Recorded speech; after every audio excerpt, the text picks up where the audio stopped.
Kanisa Katoliki limepata pigo baada ya kufariki kwa Askofu Mkuu Novatus Rugambwa, Mtanzania aliyewahi kuhudumu kama balozi wa Baba Mtakatifu katika mataifa mbalimbali duniani. Kwa mujibu wa taarifa zilizothibitishwa na askofu wa Kanisa Katoliki Dayosisi ya Bukoba, Jovitus Francis Mwijage, kupitia barua rasmi ya kanisa hilo, Askofu Mkuu Rugambwa alifariki dunia usiku wa Septemba 16, 2025 mjini Roma, Italia, alipokuwa akipatiwa matibabu.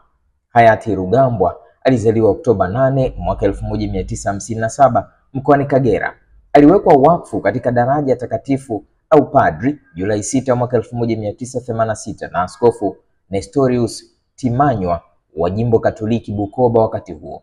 Baada ya utume wa miaka kadhaa, mnamo Machi 18, 2010 aliwekwa wakfu katika daraja la uaskofu na Kardinali Tarsisio Pietro Evasio Bertone aliyekuwa katibu mkuu wa Vatican. Katika safari yake ya huduma ya kidiplomasia aliwakilisha Vatican kama balozi katika mataifa kadhaa ikiwemo Angola, Honduras na visiwa vya Fiji, akijulikana kwa mchango wake katika kuimarisha uhusiano kati ya Vatican na mataifa hayo. Kwa sasa Kanisa Katoliki na waamini nchini Tanzania na duniani kote wanaomboleza kifo chake, wakimkumbuka kama kiongozi wa imani na utume.